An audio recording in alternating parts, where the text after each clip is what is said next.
Happy birthday, Stevie. All right. We got Reese in the house. Hello, fam. How are we? Yeah, doing Kind of echoey. You in the bathroom or what? No, is it? Maybe I'll just walk away from the wall.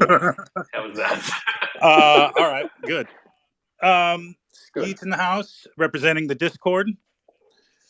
How we doing, Skeet? All right. Oh, he's not even on stage. Here we go. Sorry. Not on stage. Yeah, he must have dropped. Sorry. My bad. All right, Noah holding it down on the ones and twos from behind the Veve handle. I'm Alex, head of marketing here at Veve. We got Reese representing eComey and Veve, but mostly eComey. We bring him along to talk all things token because that is not my area of expertise. I'll take it. I'll take it. Plus, you just got a good head of hair on you, so. Thanks, man. That's the secret to my power. I figured as much. All right. Thank you, everybody, for making the time today. It is 1 p.m. Pacific time here on Friday the 13th. Don't be scared, though. We got some good stuff to cover today. And apparently, Randy Chavez beat us to a lot of it with his impromptu late night stream with one Mr. David Yu. Always good to see you pop up on streams and on Twitter. He's been a little more active lately, which is great. Even though that is heavily populated with specific emojis, I think emojis have gotten Veve staff into trouble in the past, but this one seems to be a little more well received, and that you can't really crash the market any further than it is.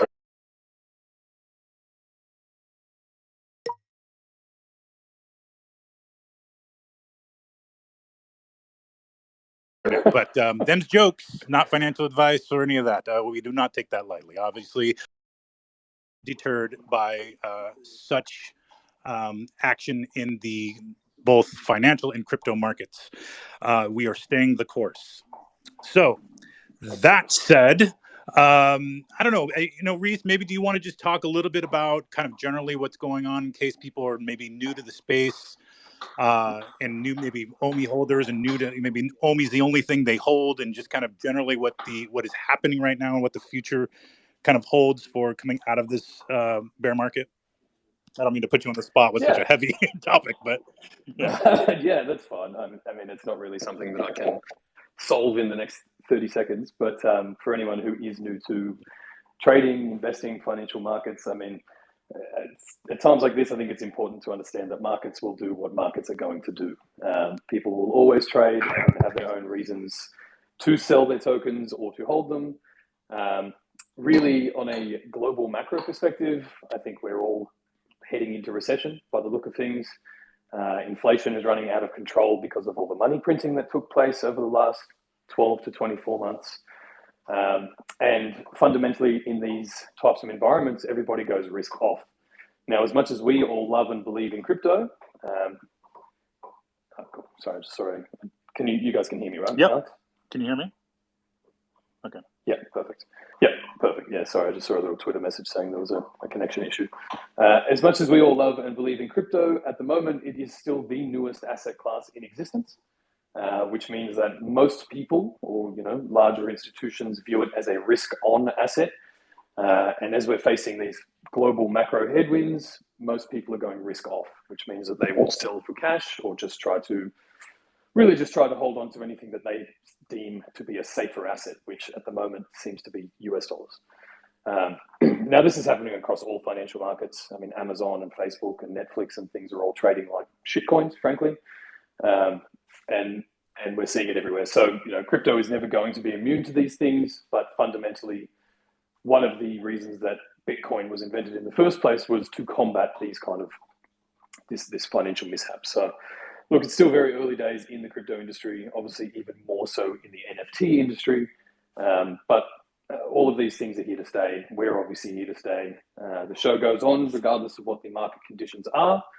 And from our point of view, I mean, that has always been one of the key value drivers of Veve. It is an app that targets the mainstream audience that doesn't have to have any knowledge or understanding of crypto to participate.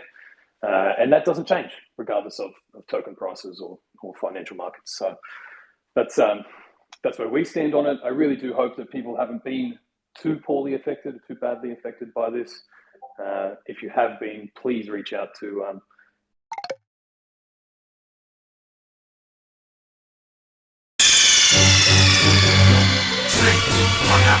Snake! Snake! Sorry, I think we got rugged.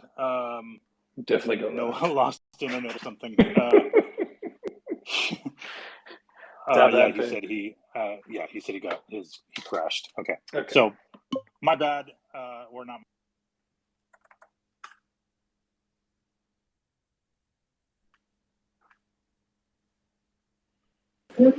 Hello, can you guys hear me now? Yeah, we've got you there, Noah. Alex, have you disappeared as well?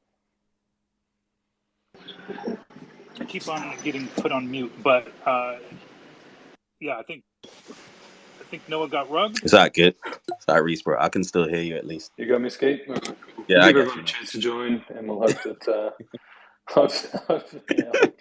I'm going to take two a bit of a reshare, and we'll go from there, fam. Okay. Elon does not want us to be great. Typical. All right. What have we got here? People joining. Perfect. Guys, if everyone can hear me, do you want to just throw some hearts up? Let me know that this is coming through. Veve got that. Okay, cool. I'm seeing a few. So I'm assuming we're good on that front. Well, while we wait for Alex to rejoin, I might just continue on the cliffhanger that I clearly ended on there. Yeah, that makes sense.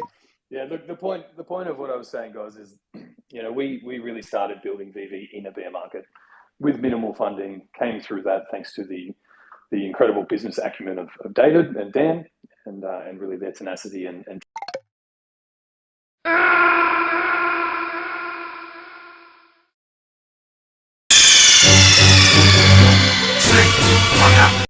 maybe it's something I said. The Twitter algorithm. Yeah, well, I think I heard Skeet say Twitter didn't want us to be great. Boy, Didn't it? Boy, okay. So let's. I don't know where you were, Reese. I'm sorry. No, that's okay. I'm just before Okay. before we get back to that. If we get rugged again, shall we move to Discord? Is that? Yeah, we can do that. I mean, that's gonna exclude a bunch of people, but Or Clubhouse. That could be an option, but yeah, again, that's probably gonna exclude even more. But I think we're good. I think let's just let Noah won't be hosting. I think maybe he just had some either bug issues or internet issues or whatever the case is. But I seem to have a pretty good signal. I'm behind the Veve handle at this point. I'll make you a co-host. Perfect. And appreciate your patience, everybody. Sorry. We'll give everybody a few more seconds to get in. Looks like we've got 1,500. All right. Sorry about that. All right. Do you want to try again, Reese? Sure. So yeah. I guess we'll go from just where I was up to. Really, I just wanted to reiterate that we started building in a bear market, and this really isn't anything new to us. But from a global macro perspective, I mean, we really are just in shaky times, frankly. I think after all of the inflation, runaway inflation that we've been seeing, and obviously those numbers came out 2 days ago, a little bit higher than expected. I'm always kind of blown away by how much 0.1 or 0.2% can impact the financial market, but obviously people are moving to risk off. And crypto being the newest asset class that exists, people tend to go risk off, and that means selling crypto. Generally, these things happen in a panic. Now, looking ahead, I personally don't see crypto markets, or really all financial markets, having this incredible V-shaped recovery. Not anytime in the next few weeks. So, I mean, my personal advice to people would be to probably be conservative in these times. Crypto markets especially can definitely go lower than anyone expects, and I would say that they probably already have gone lower than anyone expected. I think we all know that this current crash has probably been exacerbated by the Luna and UST fiasco, but that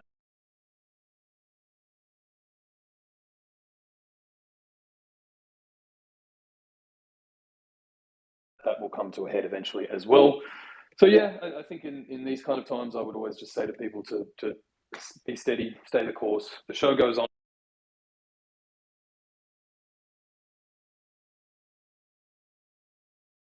For us, nothing changes. And one of our fundamental value drivers and value propositions, standing.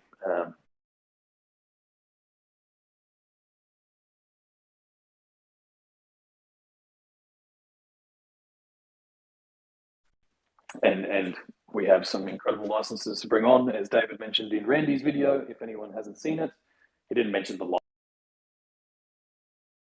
day, and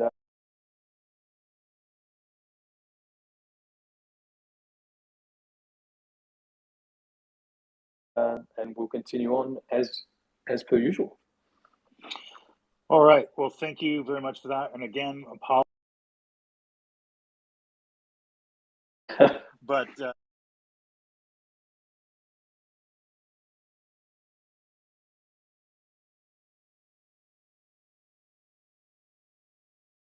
I think we're good to go. Let me get that tweet with the link to Randy's interview with David up top again. Okay, there we go.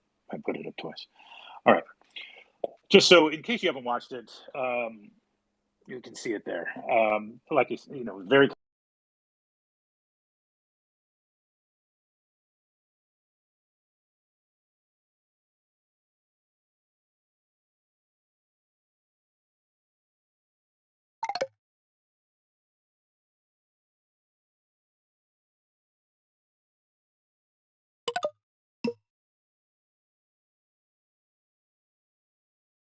starts and ends.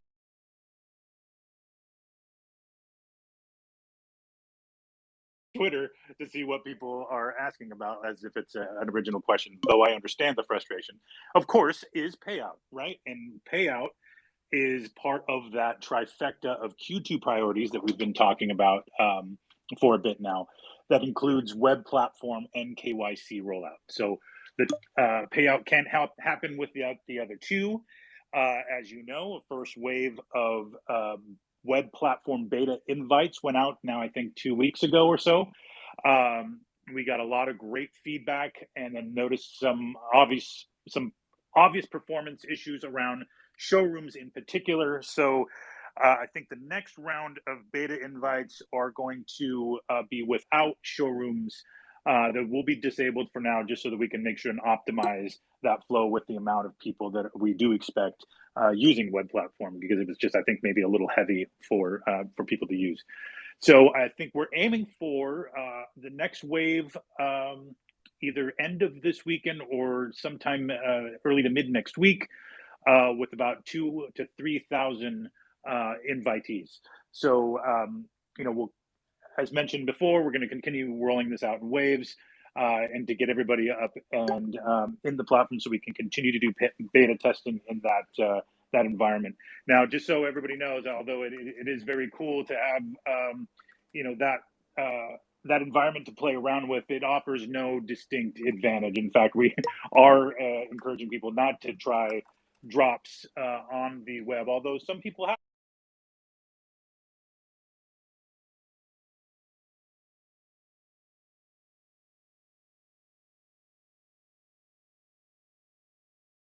And have been successful. I think it's your best bet is still the mobile app at this point. So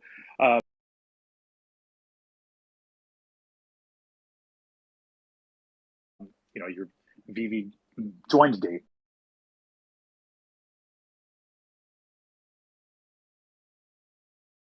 So your Veve birthday, essentially, if that is how we're defining it. I know I put a poll out in my personal Twitter the other. I don't know. We'll see. We'll see what people gravitate towards, but the member since date is the date you basically create an account. That's what's reflected on your profile page on the web. So that might just end up being the Veve birthday, which, by the way, mine is coming up this month. Very excited. Yeah, coming up. We'll throw a party.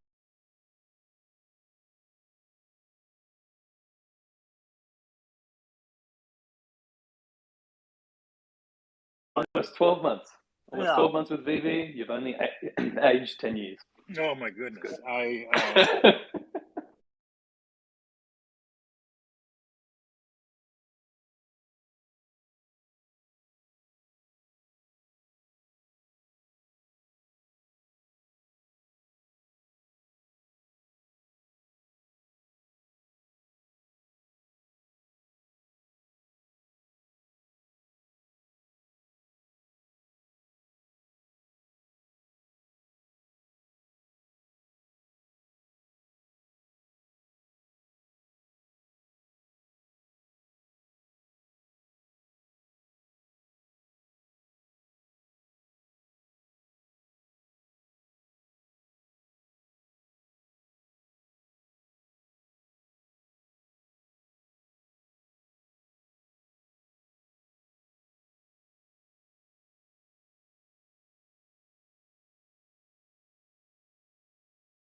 Because of the various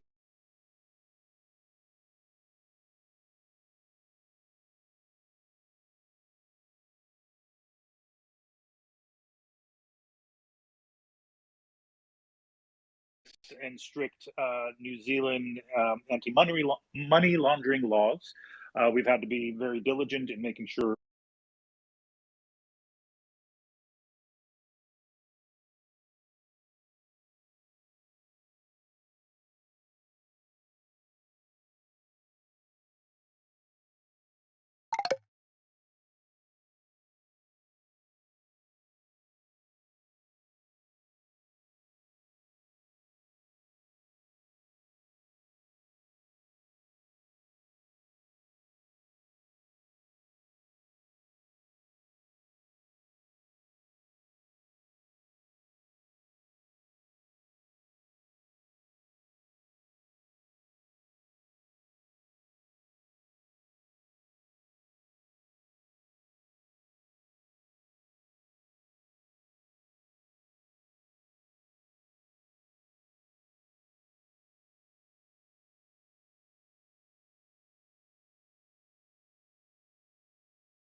make sure that people aren't getting collectibles bought out from under them, right? And I think that's probably the best way to explain it. Before, you could go through the process of buying gems after you clicked on something in the market, and then you get to the final purchase step, and then it said, sorry, this collectible is no longer available. What we're trying to do is make sure that once you've clicked on it and it says you are able to buy, that you are actually able to complete the purchase process. Now, obviously, the first update we put out for that allowed people to kind of lock up things indefinitely and kind of manipulate the market. Notice that right away. We apologize for any frustration that may have caused, and kind of probably went a little too extreme in the other direction in fixing that. So it's all about finding that optimization and that balance. So that is in place now. Hopefully, it's a better experience for people. As we mentioned, continue to please give your feedback, and we'll optimize accordingly. Occlusion is something that went out in that last app update. You may have seen a little sneak peek on my Twitter of a Gondek duck hiding behind a wall. Basically, occlusion is basically the ability to place a collectible behind another object and have it stay in place. So, like before, like when you walked around with your phone in AR mode, it was just kind of the collectible went through walls and kind of followed you. Now you can actually place it, walk around the corner, and then come back around the corner and see it again, which is very cool. Now, this is a little bit of a more advanced feature and differs between iPhone and Android the way these things are processed, but it's usually it's going to be the most recent and advanced phones on either OS that support this feature. So for iPhone, I believe it's iPhone 12 Pro and above, and then on newer Androids, I don't have the hard data on which version of iOS. I'm not sorry, which version of Android that is, or which phones are supported, because obviously it's a little bit more of an array of devices there. But they use the camera depth scans as opposed to kind of like a LiDAR functionality that iPhone uses. So we'll probably push out some more optimizations to that feature in the coming weeks in various app updates, but it's very cool. You get to now play out little scenes where you walk around a corner and have your collectibles staged essentially within your AR environment. All right, am I talking too fast? I feel like I'm talking too fast. Touched on quickly the waitlist update. So that is still, it's still in progress. It is in production. Sorry, say what? Did I get rugged again? Can you hear me? No, you're not rugged. You're not rugged. We can hear you all right. Oh, okay. Damn, you can give me a scare there for a second. Reese, are you getting rugged? Is that what's happening? All right. Skeet, I'm going to just take your word for it that you can hear me and continue on. All right. So waitlist update, that is in place. That is in production environment. We are testing it internally. We are ready to launch. I think we mentioned in the Veve Community Update video with David and Dan a couple weeks ago that we are dropping as a test all 4 letters in the Veve logo as a blind box. So you can collect the Veve letters and make your own Veve logo in your showrooms. Obviously, there were jokes around how much that was going to cost, and they were just that, jokes. It's not going to be a $200 blind box. Don't worry, folks. But that said, we initially said that we were going to push that out in May, but we, again, are not going to sacrifice any KYC payout timelines in order to get that out, because we've made significant improvements to the drop process by disabling transfers, both gems and collectible transfers, and that's gone a long way in kind of deterring bots. So we are hitting drops again. I know I've been a little more successful. I've wanted to get more than I can, but we have purchase limits on this side. But I think I've seen a lot of green trucks in the Twitter feed, and I'm really happy for you guys. So that should be continue to work well until we get these major things shipped, and then we'll kind of switch over to the waitlist. And again, waitlist and standard drop mechanic will kind of coexist for a time, and then we'll eventually completely shift over to the waitlist functionality. So not terribly urgent, though. It'll be interesting to see how that interacts eventually with the MCP and the drop raffle, etc.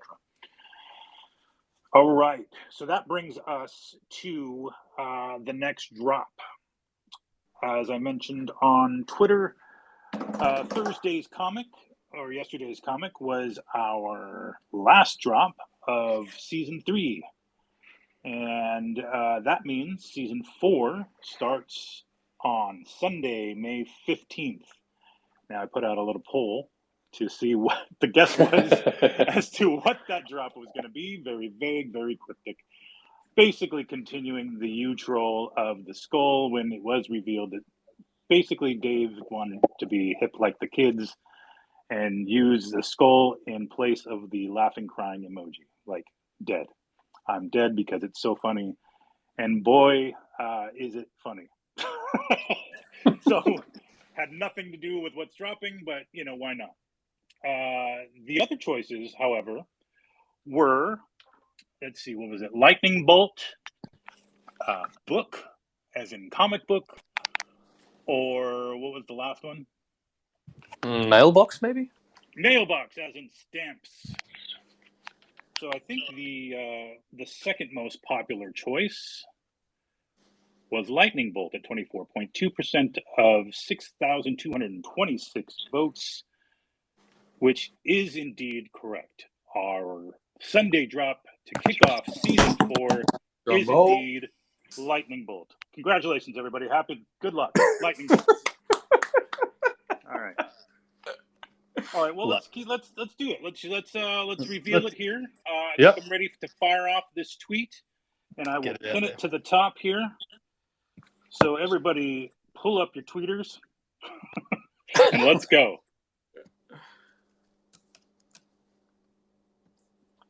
All right, first look. There it is. The Mighty Thor is dropping finally a first appearance on Veve this Sunday. 5 collectible statues in blind box format, including the 2 animated rarities.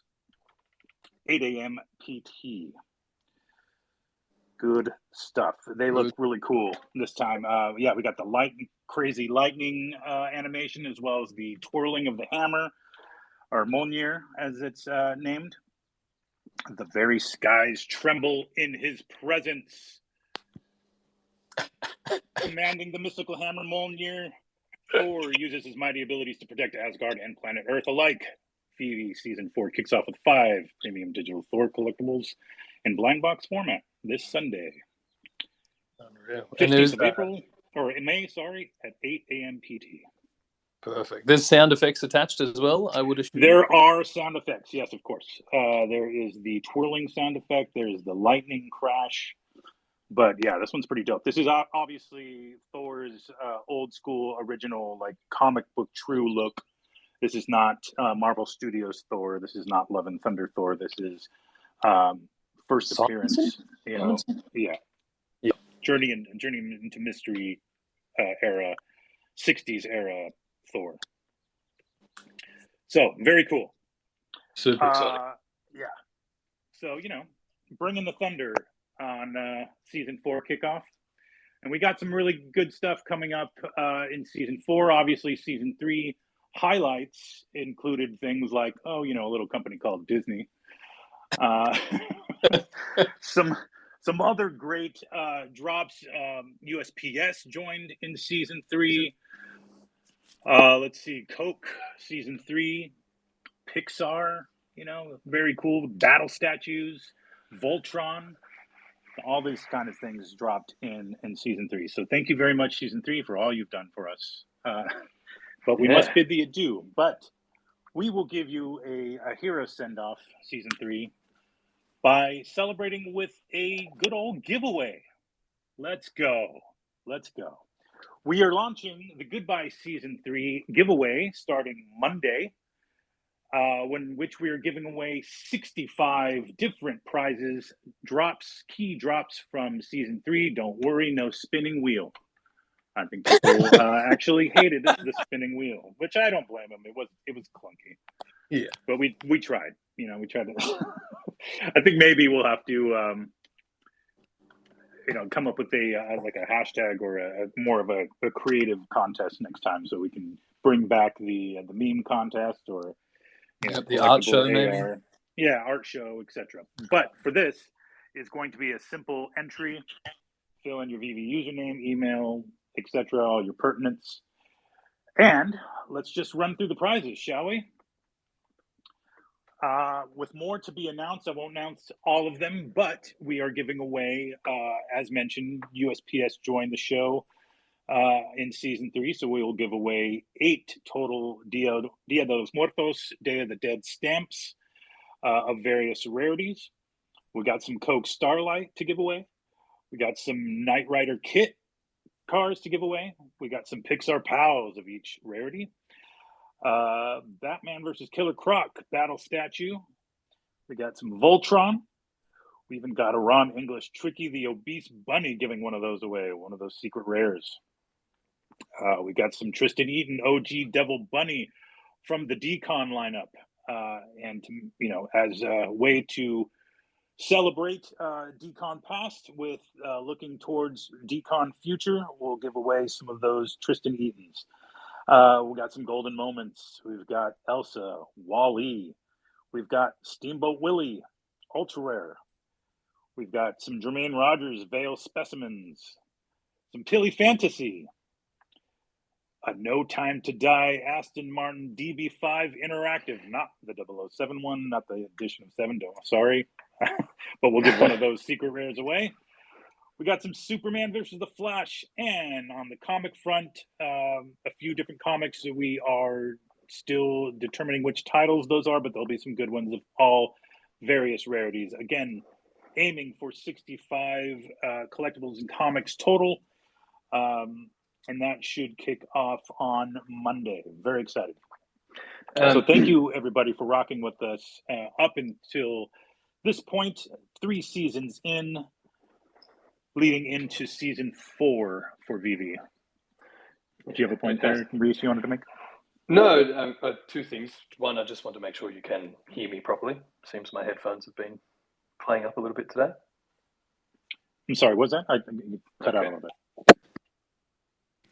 Yes, I was confirming whether you could hear me through my headphones, but apparently not. No, so I'll ditch those. Just on that, 2 things from what we just said. One, did we mention how to participate in this giveaway? Yeah, we'll give you the link. Everything will be announced on social on Monday, but we're going to be hosting it on the same page. It's going to be vv.com/giveaways. It's not live now, so don't bother going there, but we'll send the link out when it's ready to go. You'll have a week to enter, and we'll shut it down on Friday, and then announce all the winners either over the course of the weekend or early the next week. Perfect. And the second point was we just mentioned Decon a little bit, and we did see that announcement go out in the past week, I believe. Absolutely, yeah. So Decon announced that they have re-upped our relationship with them, which is very cool. Obviously, we've talked in the past about attending both London and Anaheim Decons this year, so very excited to meet the UK and European fam out there in September 3rd and 4th. So we should have a good time there. And then Anaheim, once again, in late November, we'll be there. And we're really looking forward to putting this slate together. In fact, I just had a meeting on this yesterday and today, kind of shoring up the lineup of collectibles and artists. We'll have some return artists from last year's lineup, but also very cool new artists to the Veve platform, part of the Decon and 3D Retro fam. And for those of you who don't know, Decon and 3D Retro are basically kind of run by the same people. They're family into themselves, but they are now part of the Veve fam. And we'll be kicking off that relationship, again, not only via press release, but also via an in-person event here in LA, just a kind of casual outdoors kind of barbecue situation on June 4th at the 3D Retro Toy Store. So, we'll have some music, some food trucks, some artists will be out there with some exclusives, exclusive physical toys rather, as opposed to, and then we will have some drops as well, celebrating some of the returning artists from last year's Decon. So really looking forward to that. Look forward to all of the actual info, including time, and who will be featured in the coming week. We're just making sure we got all of the ducks in a row in terms of logistics, but really looking forward to that. For sure. And just to confirm, the drops that take place on that weekend, they will be open to everyone in the app. They're not just... Yes, correct. Yeah, we don't have the geo-fenced drops yet, though we may, I think, looking forward to the actual conventions, the London and Anaheim. We will have the appearance of some promo code type situations that will enable physical digital kind of companion purchases type things. So working on all those details, that's kind of been my focus this week. Very excited about some of these things that we've got lined up. So for all those who wanted exclusive drops for attending, we're working on some of those things via the promo code. So very cool. So definitely try it if you can, make it to either London or Anaheim, and not only hang with us, meet the team, hang out with your fellow Veve fam, but also score some pretty cool physical and digital collectibles. Yeah, absolutely.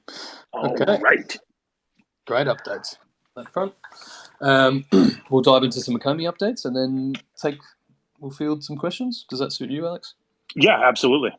Perfect. Okay. Now, I know we've kind of gone a little bit longer than anticipated with the Twitter rugging, so I'll try to get through these quickly, but we do have some exciting things going on.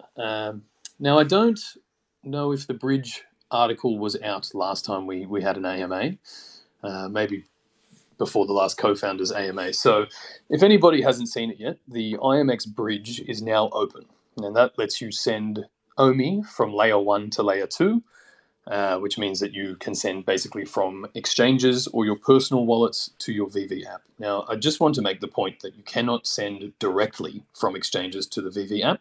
You have to bridge your tokens. So if you go to our blog, medium.com/ecomi, you'll find the bridge instructions there. Now, they're quite comprehensive. It is a long read if you were going to do perform every function that bridge can perform, but I've tried to divide it into easily digestible sections depending on what you're trying to do. So be that deposit to layer 2, send to your Veve app, send from your Veve app, and withdraw to layer 1. So go through that article if you haven't yet, and familiarize yourself with it, because that is the only way to get OMI tokens from exchanges into your Veve app, at least for now.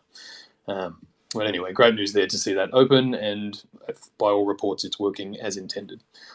The second big announcement that we did make recently was our partnership with Epico Regal, which is a play-to-earn game. Now, Epico Regal is a bit of a tower defense game, similar to Clash Royale, I would say, in gameplay, at least for now, with the key difference being that you can compete in tournaments, team up with friends, and win OMI tokens.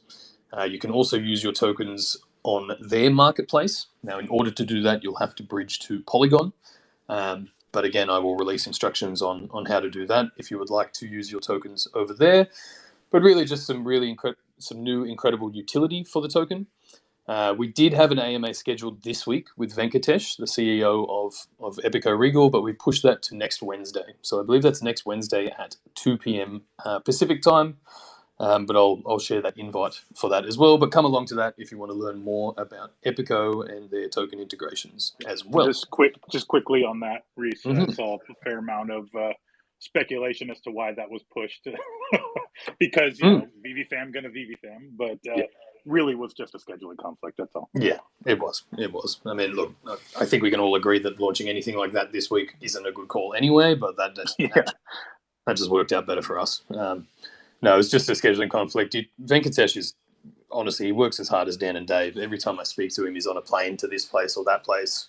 New conference here, new conference there. So, yep, just a scheduling conflict there, and we'll reconvene next week for that conversation. So tune in, and we'll host that from the Ecomi Twitter. It may be the first ever Ecomi Twitter Spaces as well.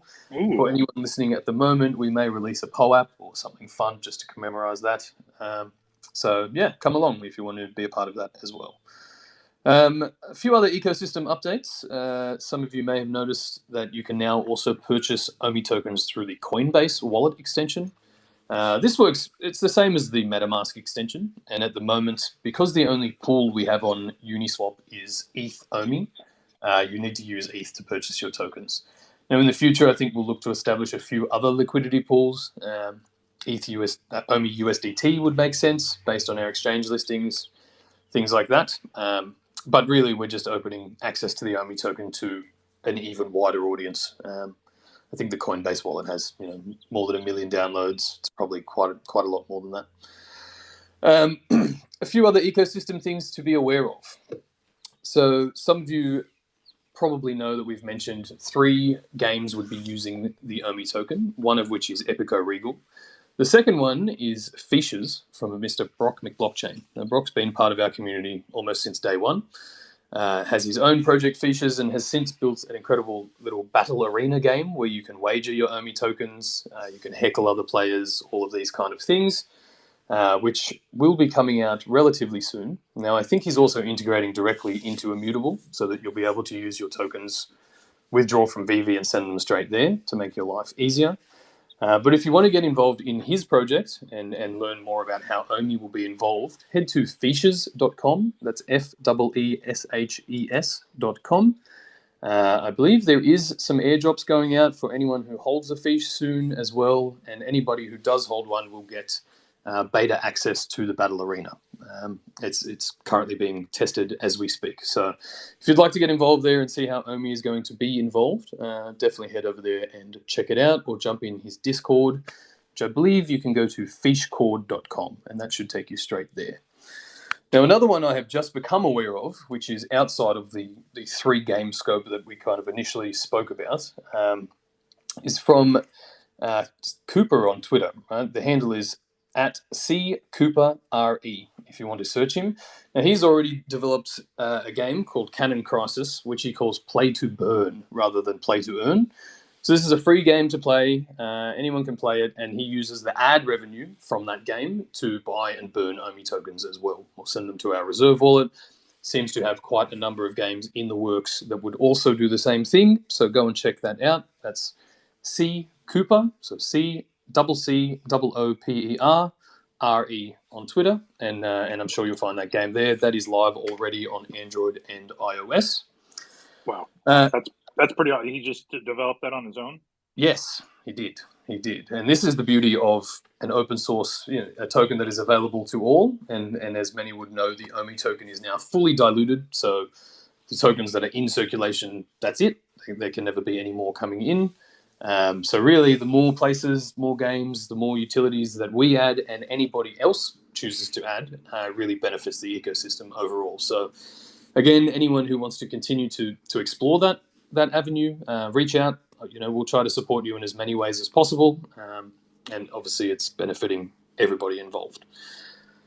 Okay, so that's the gaming front so far: Epico, Features, and Cannon Crisis.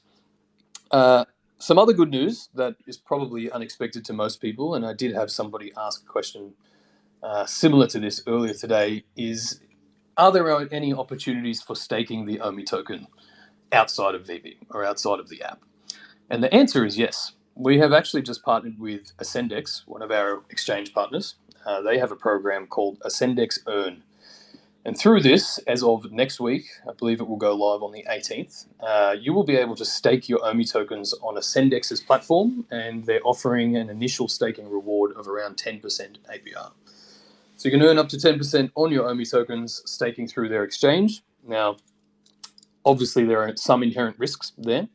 The main one being that you are trusting a third party to custody your assets. Now, these exchanges are obviously, they've been in existence for a long time because they're good at what they do. We have full faith in Ascendex as an exchange, but it's pertinent to point that out.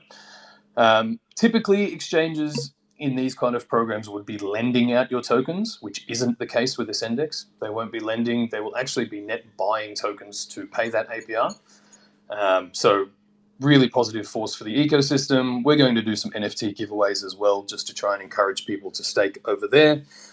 But fundamentally, the more tokens that are held out of circulation or in a program like that, benefiting you as a token holder because you're earning interest on your stake, and benefiting the ecosystem as it's holding tokens out of circulation. So if you don't already have an Ascendex account, I would say go and sign up over there. I'll release all of the details next week when this is ready to go live. But great news for OMI holders, especially in current market conditions, just to be able to add to that. And in addition,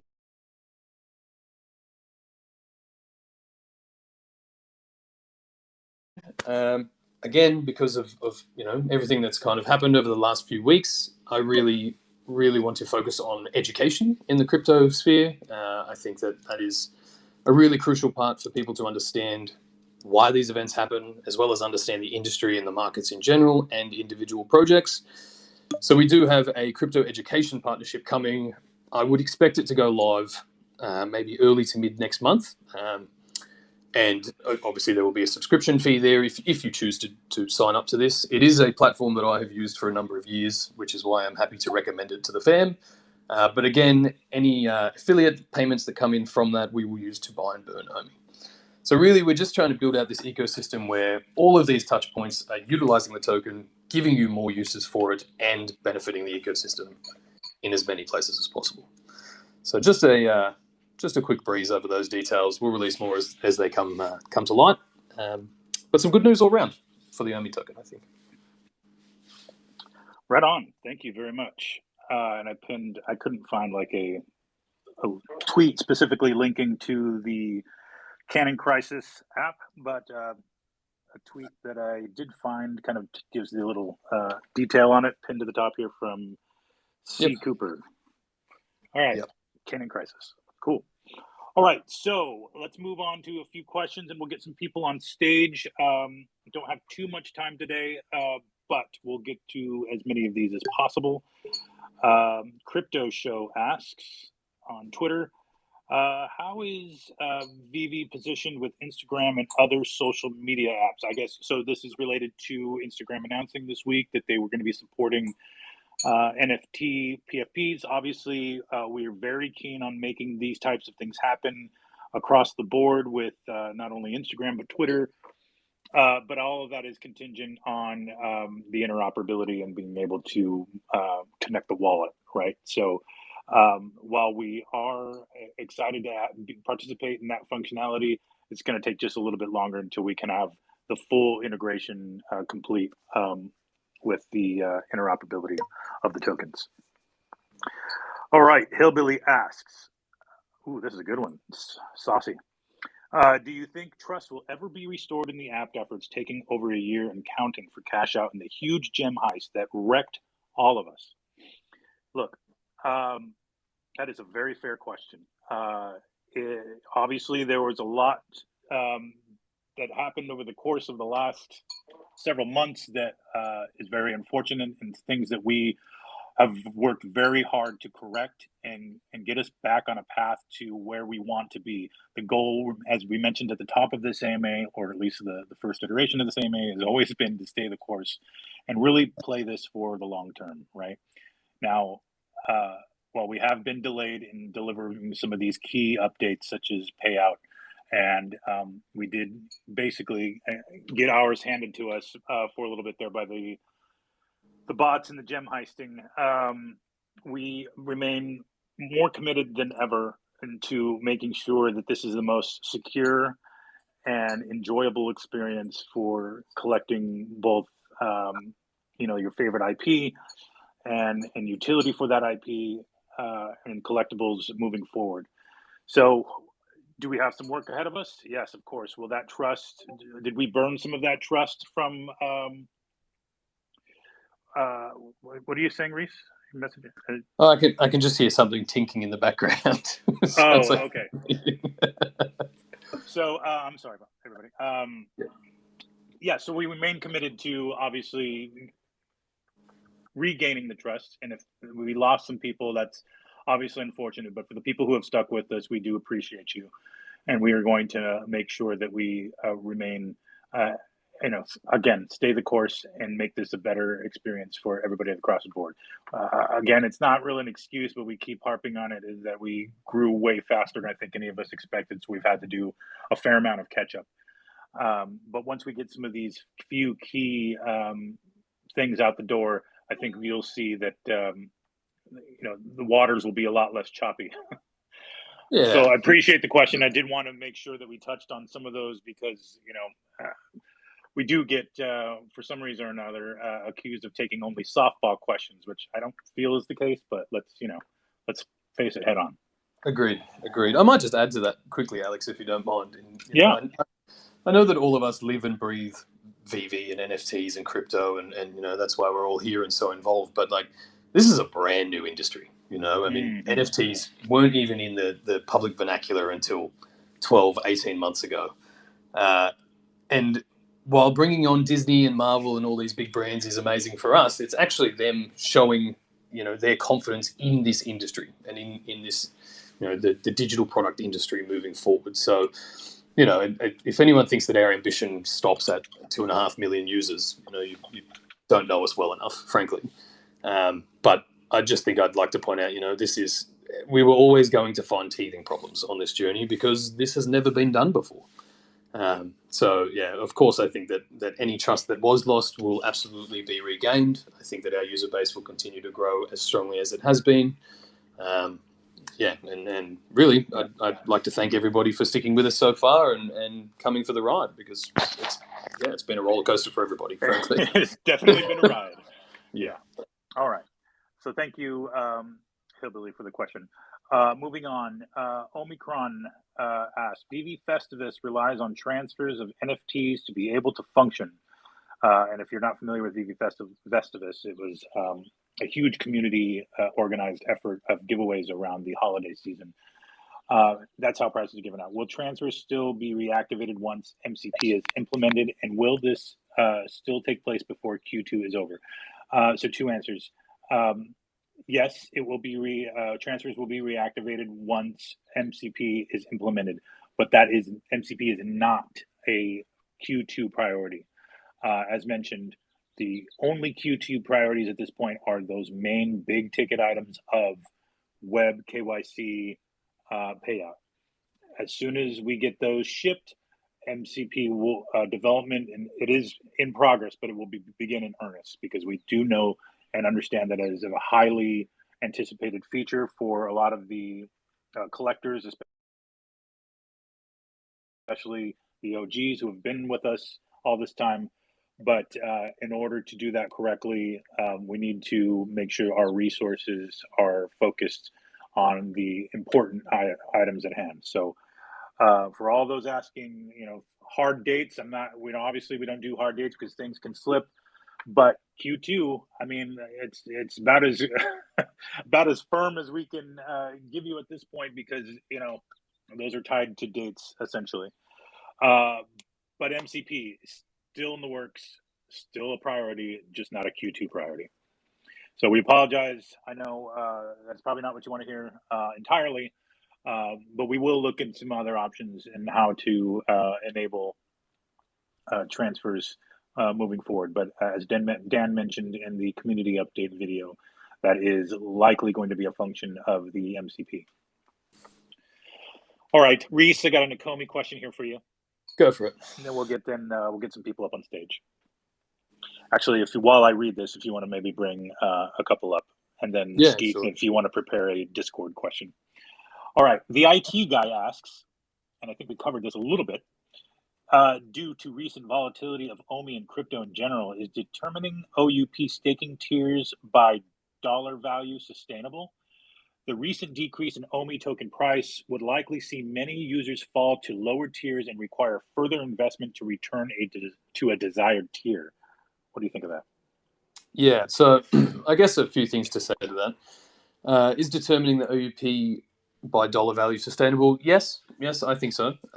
We wouldn't actually determine the number of tokens until staking was about ready to go live, so that the volatility at that point isn't really a factor to consider. We've kind of come to the conclusion that once you have staked, your staking allocation will be that way for that quarter or that time period. So even if there is volatility within that time period, if you qualified at the beginning of it, say at the beginning of each quarter, then you remain at that tier for the rest of that quarter. Now, I think we will reprice at the end of each time period. Let's stick with a quarter for now to make it easy, but we'll do it in a way that isn't insanely unfavorable to those who staked originally, if that means they need to add to their stake or maintain their tier. There's also opportunity there to say, well, if this was the value when you staked, then you get to maintain that stake until you change your tier, right? Unless you decide to withdraw or wish to go up. So no, I don't really see volatility being an issue there. I think we've kind of programmatically eliminated a lot of that potential downside. And really, theoretically, as more people stake, there's less tokens in circulation.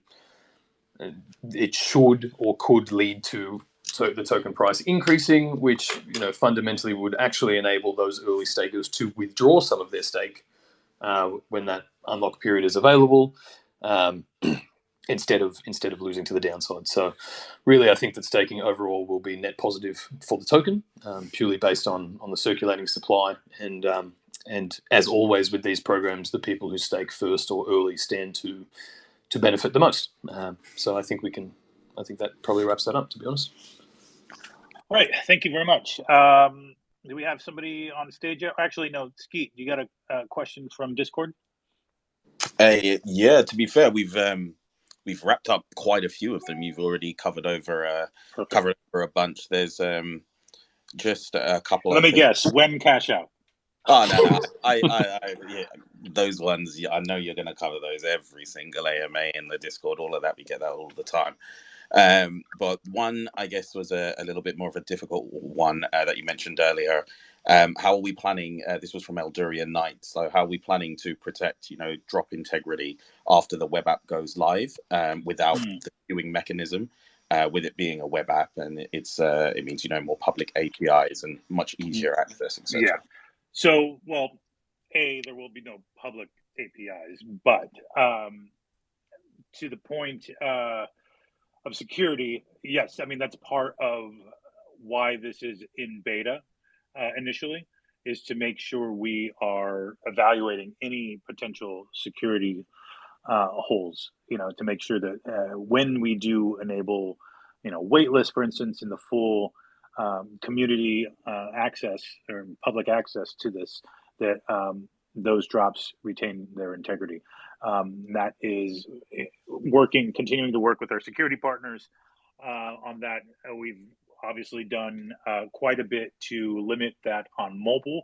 And so we'll take some of those same principles, but also an extra layer of added security, knowing how easy it is, how much easier rather it is for kind of emulators and auto clickers on a web type of environment. So all of that is being considered in this beta, which is why we're doing this in phases. Yeah, that makes perfect sense. But yeah, that's the main one that was kind of left off. We had a big list at the start, but as we've kind of gone through, you covered off the majority of them. So I'll still we get any more. All right. Well, shout out to the Discord. Shout out to the Discord mods and the Ski. Thank you for continuing to hold it down over there. We appreciate you. Well, it looks like this guy just can't get enough of the spotlight. In fact, we were just talking about in a Marvel executive meeting the other day. Hey, Randy Chavez, that guy is just man, isn't he awesome? And now here he is on an AMA up on stage. Fancy that. You had a tweet pinned to the top. You had a quote pinned to the top. You were just the man this week, Randy. How goes it? Goes well. I heard my name 3 times like Beetlejuice and had to appear. Fair. What you got for us, Randy? I was just saying thanks for having me, guys. I was wondering if just to clarify for the staking, this is on Ascendex, and that doesn't mean that we won't have staking on the Veve app. That would just be a separate staking. Correct. Correct. This is, obviously we're all waiting for staking in the Veve app. Still a while off that implementation being built. So this really gives token holders a great way to earn on their tokens, in particular, in the meantime. So obviously the staking in the Veve app is more for app benefits and collectibles and things like that. Whereas this is the only way so far to actually earn OMI tokens on your OMI stake. Do we know a lockup period, or are we just going to get an article next week on it? I will put an article out with all of the details. There's no lockup per se. I think if you want to unstake, there's a 7-day waiting period, or you can pay a small fee to unstake instantly. I think that fee is only 0.5% of what you have staked there. So yeah, really, I think there's a 7-day kind of withdrawal period, but outside of that, you're not sort of committing your stake for 2 months, 3 months, anything like that. And the APR is compounding daily.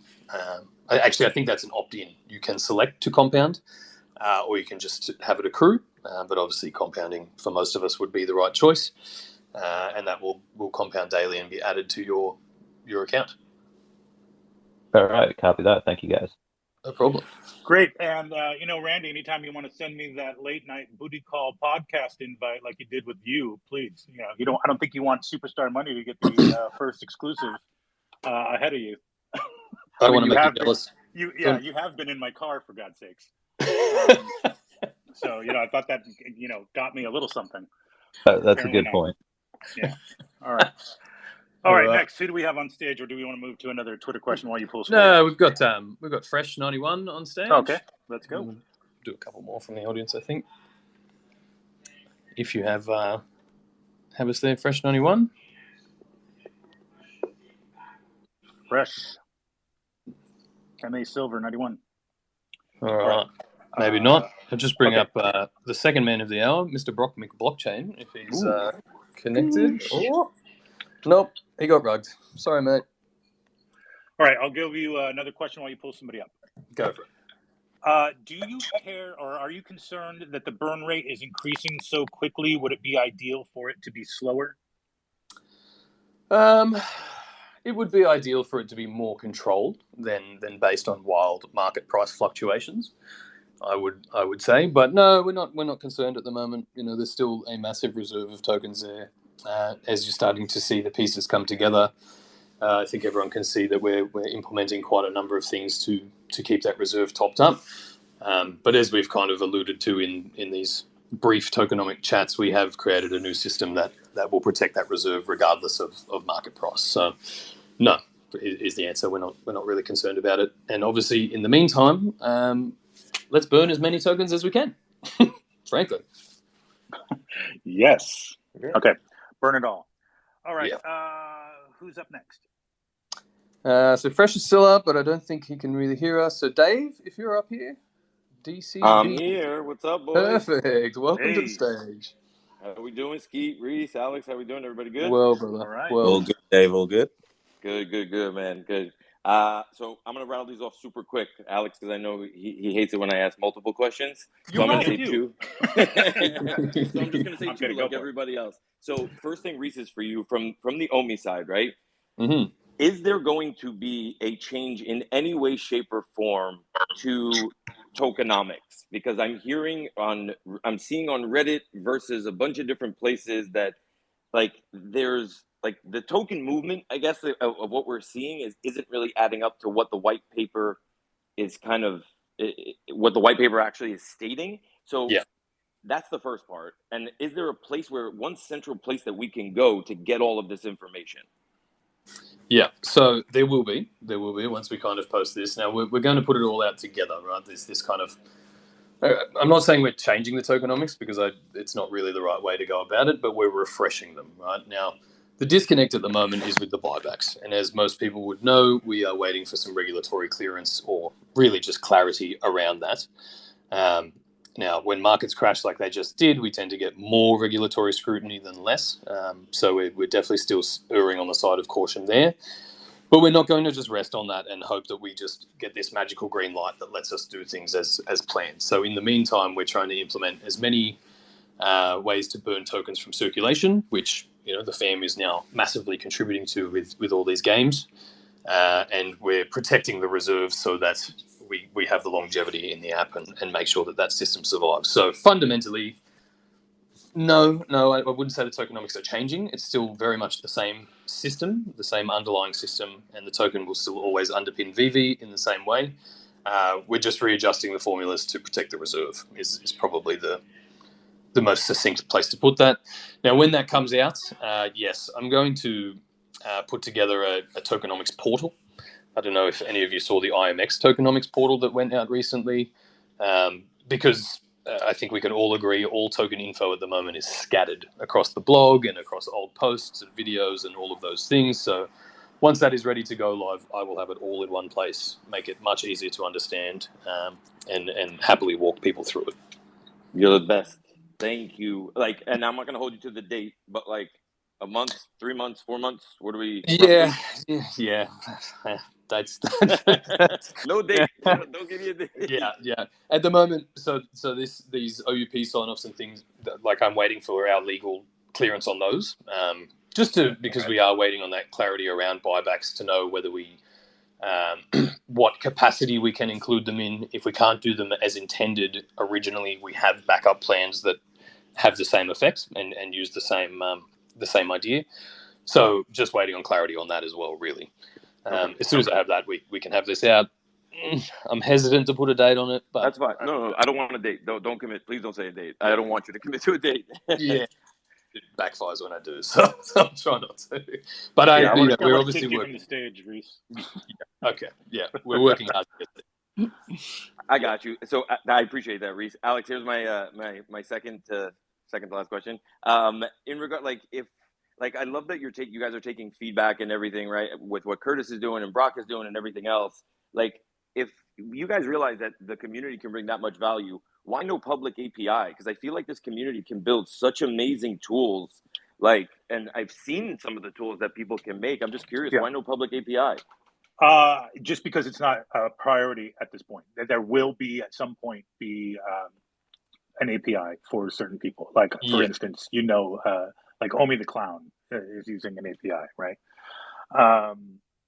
But I will just, sorry, Alex, I don't mean to cut you off there. I don't know that API will be public, right, and open to the public, because it is technically accessing or using user data, right? So there has to be some sort of agreement in place with us at the very least to be able to access that data to protect ourselves, but also to protect our entire user base from anything like that. So I don't know that we'll just kind of release one public API and let everybody have at it, but we are progressive. Well, maybe the people that want to build tools, right? Like, for sure. That want to, like, community members that want to build tools. Like, are we gonna is that something that we're actively looking at? Yeah. We are. Yeah, it is actually progressing quite well in the development phase, and we will start to open that up to more people. When I have a bit more capacity and brain space, I will open up a conversation with anyone who does want to use that data or access that API, and we just need some details from you as well to say, here's what you're building, or how are you going to use that data, those kind of things. So, it's absolutely coming, because the community can build so many things so much quicker collectively than we can as a single entity. Yeah, and I genuinely think, guys, this is something that I've seen tools that are currently built right now that off of the IMX API, that are obviously without having metadata, but that is super impressive. That gives so much insight, and I don't even know if it can help out you guys. I know that you're obviously using third parties for bots and this and that, but I think it could be really beneficial. So, Reese, if it's cool with you, I'd love to send you a DM and maybe we could schedule some time just to show you. Yep, for sure, man. Yep, shoot me a message. Amazing. Alex, thank you for not kicking me off. Check out, guys, I got a space for another project, 7:30 p.m. We're providing liquidity in these markets. We're giving away gems. 7:30 looking for the space. I love you guys. All right, love you. Get out. All right, so quickly, let's move back to submitted questions. I got a few of these and saw some hubbub on Twitter this week in discussing an update to the TNCs. So what that essentially, I think, was the concern is that the term limited license, right? So let me just kind of quickly break this down. I won't try to spend too long with it because it is basically legalese. When people refer to NFTs, they're effectively referring to two things, right? There's the non-fungible token itself, and you own that token on the blockchain. And a piece of digital content associated with that token, in our case, a digital collectible, that you have a license to that digital content. And the word limited, when used with a license, simply means that there is some form of limitation to the license. So if it was not a limited license, I mean, you could do whatever you want. So, like, for instance, Bored Ape Yacht Club. One of the guys who owns that, one of the Bored Apes, went and started a fast food restaurant themed after his Bored Ape. He was fully able to do that because when you buy a Bored Ape, you also are buying essentially the full license of that IP. We obviously don't offer that, and neither do our main competitors. So, like, whether you're buying from Recur, Palm, DC, etc., they're all limited license. This is just very standard legalese messaging within the space. You own the token itself, you own the collectible, but you couldn't then buy a partner statue and then create your own Club 33 partners, Mickey and Walt restaurant, in downtown Los Angeles, right? So that's just kind of the distinction. Limited license doesn't mean that we can pull it from you at any time. That's not going to happen. Doesn't mean if we lose, we end our partnership with Disney, it doesn't mean your collectibles are gone. That's not what it means. You still own the collectible. You just can't then commercialize that collectible or that IP. Cool. All right. Cool. Next person on stage. Yeah, I'll bring a couple up. Mr. Akil, been a while. Come up for a yarn, and then we've got a couple of names. No offense, Akil. I love you, but let's get some new faces here. Huh? I'm out later. Although, did you are you still cleanly shaven? That's considered a new face? I still have a clean face for now. I thank you very much, but it's only because it's wedding season, wedding crashers, hell of a season. Yeah. You got to fit in. Oh yeah. Mm-hmm. Very fair, very fair. Do you have a question while you're here, sir? I did have a short question. Do you guys believe, and it's not a hard-hitting question, it's like more like a smack in the face. Do you believe that you'll be able to withstand the volatility in the secondary market right now and people's trust in the licensures there? Or is it going to be one of those situations where, the resell isn't going to be quite as much as it currently is? Yes. Yeah, in short. I mean, obviously, as we always maintain, we don't control the prices that people choose to sell their collectibles for. But the entire point of the Master Collector program is to incentivize those kind of things, incentivize collecting, incentivize trading. You'll get points for daily activities, participating in the market, that sort of stuff, all which then serve to benefit you within the app. So we obviously have quite a number of incentivization mechanisms coming. And I'm not going to go as far as saying they'll balance out the volatility, because I think that as this ecosystem grows, as our product offerings grow, instead of just having a VV bull market, you might have a collectible stamp bull market, and you might have a collectible vehicle bull market as those brands and products become more available. So I think that's probably what we'll end up seeing longer term. And as that it's also worth, sorry to cut you off. It's worth noting that we haven't seen. I'll maintain that we haven't seen, true market behavior yet in the app, right? We've seen obviously the speculative phase, and then post bot kind of seeming leveling out or crash, as some people have put it. But essentially, we still don't have payout. But once we do, that it's going to set a whole other set of behaviors. Once we have MCP, that's going to be a whole other set of behaviors. But this was always meant to be, a collector's app, a long-term play, right? And I tend to want to correct people when people refer to us as a project, right? Because we're not a project. This is a business. This is a collector's app by collectors for collectors. This is not like one IP's worth of PFPs and that we need to kind of layer it with some kind of utility roadmap. That's not to say we won't have utility moving forward, but the purpose of this app is to continue to bring new experiences, new IP, new types of utility, and expand outward from there, as opposed to buying into one thing, right? So that's that. I don't know. Talk a little more than what you actually and asked. then I'm sorry. My second question is going to be: have the contracts for the L2 with Immutable X been negotiated for the first wave? Don't need to know which ones, but have they already been negotiated for the first wave that will be able to go on to the Immutable X and L2? That's probably a Dan question. I don't know if he would say yes or no, but I mean, it's been in the works for quite a while now, and was a big driver in us moving to Immutable in the first place. So yeah, I would imagine that the contracts between us and the licensors or the artists, I think, would be established or on their way to being established. And the smart contract integrations, I'd have to ask Immutable as to where that is actually at from a technical standpoint. Well, thank you all very much. And as always, have a great day and a better tomorrow. You too, mate. All right. I think we've got a few more on stage. If we want to throw to Adriel, Money Tree at Hey guys, thank you for letting me talk. I had a question for you, Reese. So I'm very new to Immutable X, and I I want to get into the OMI staking, right?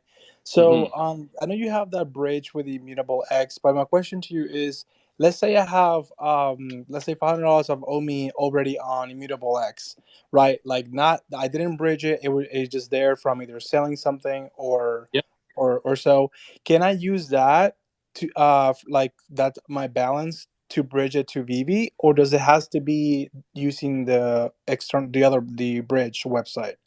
Yeah. So if it's on Immutable X, as in you can see your balance on the IMX marketplace, I'm assuming, you can send that straight to your VV app. Now you still have to use that bridging site, right? Because you can't actually. There's no send functionality in the Immutable marketplace. So if you connect your same MetaMask wallet to that bridging site, it will let you send then to your VV app. So you don't need to bridge at all. You just need to connect to that site to be able to send your tokens. Does that make sense? Awesome. Yes. Yeah. And my second question is it better to have it in the MetaMask than Immutable X? Like you're saying, you're gonna have to use the MetaMask to bridge it. Would it be Mm. better for gas fees? Let's say because I have already some in my MetaMask, and I will have some on the Immutable X, right? Let's say would it make more sense to transfer from already the MetaMask to the using the bridge, or is it better to have it on the Immutable X? You get what I'm trying to No, say? Like, as far yeah, as yeah, less I fees, do. I like do. less Now, gas fees. so for starters, on layer 2, on Immutable, there are no gas fees. Right? Once your tokens are there, you don't pay gas. But what's important to understand is the balance you are seeing on the IMX marketplace is actually being stored in your MetaMask because you've registered your MetaMask address there at some point, right? That's kind of how it works. So even though you might see different balances if you open the MetaMask browser extension compared to the IMX marketplace, but that's because the IMX marketplace is showing you your layer 2 balance, whereas your MetaMask standalone is probably showing you only on layer 1 if you have any there. So it's actually it's the same address, it's the same wallet. You're just looking at it on 2 different interfaces. Does that help? Yes, thank you so much. I'm so new to the crypto area, so I'm trying Oh, to that's fine. learn, and I Jump definitely in. want to stake. So I wanna get better at it. For sure, for sure. There is an OMI chat. There's an OMI channel in our Discord, in the VV Discord, and obviously there's the Akomi Telegram. But jump in there, and anyone will happily assist you in these kind of things too. Just be wary anytime you post, particularly in Telegram. If anybody starts to private message you with links and help and assistance, it is 100,000% a scam. So never open those things. Right? Our admins will never directly message you. But if you want to save space, I know Puddin Cheeks is a very avid moderator in the OMI channel in the VV Discord, and anyone there can help you out. Come to office hours on Sunday. I run a free one for the No, there you entire go. community at 3 p.m. Pacific Standard Time. All are welcome. And where can people find that, Dave? Twitter Spaces. Twitter Spaces, 3 p.m. Sundays. Perfect. There you go. Thank you, sir. All right. All right. Quick question from Twitter. The man who tweets more than anybody I've ever seen anybody tweet in the history of tweets, VD Viral. Hello. Are promotional OMI burns still in the pipeline? No comment. Okay. I probably should have screened that with you beforehand, I guess. Yeah. All right. My bad. All right. Who else we got on? No, look, it'll make more sense when we bring out some of this new information. I think that's where we'll leave that for now. Spicy. Don't. All right. No spicy in this Skull conversation. emoji. All right, I think we got one more on stage. Daddy Dollars, you up here? You got to speak. What's up? What's up? I didn't realize y'all called me up. Yeah, mate. Well, I appreciate it. Just want to thank all y'all for all the work you guys do. Been with you guys since almost the beginning. Just one question regarding utility. If you guys plan on or spoken about doing any like real world utility with the collectibles? I've seen other projects doing certain real world utility. I was just seeing if that's something in the pipeline for you guys. Yeah, absolutely. That's nothing that we can speak about at this point. Obviously, that's stuff is still in the works and long-term planning. When it involves IP. But yes, the short answer is yes. We are looking for new and creative ways to introduce real-world utility whether that's part of just holding and collecting, or part of MCP, or part of our artist rollout, or events that we may attend. All of that stuff is on the table. I'm working on a few of those things now, and whether that's comes in the form of access, or to an event, or the ability to purchase physical and digital counterparts. All of that are things that we are very excited about and are working towards, but nothing to announce or at this point. I mean, part of the real world utility I think you're getting that we've seen thus far is with the Jurassic Park thing, right? For the double feature leading up to the release of Jurassic World Dominion. If you bought the double feature ticket through AMC, you get a redemption code for a free NFT, which is really cool. So that type of utility is already in place and here today. Though we are looking forward to doing kind of like reverse, where the actual digital collectible gets you physical items as well. Okay, Yep. okay. Yep, I appreciate that, man. And once again, I just want to thank you guys for everything y'all doing, opening up all these opportunities for people to talk to you guys and get the questions out in the air. Right on. Thanks for coming up. All right, we got a little bit of time left here. I got to jump on a call at 2:30, Reese. So let's maybe wrap it up with one or two last questions. Yeah, perfect. Have you got any more from the Twitter sphere there, or? Let's see here. I think we've covered most of it, but I got questions if you need them. Yeah, throw one or two, and I'll bring a couple more people up we may not have spoken to before, and then we'll wrap it up.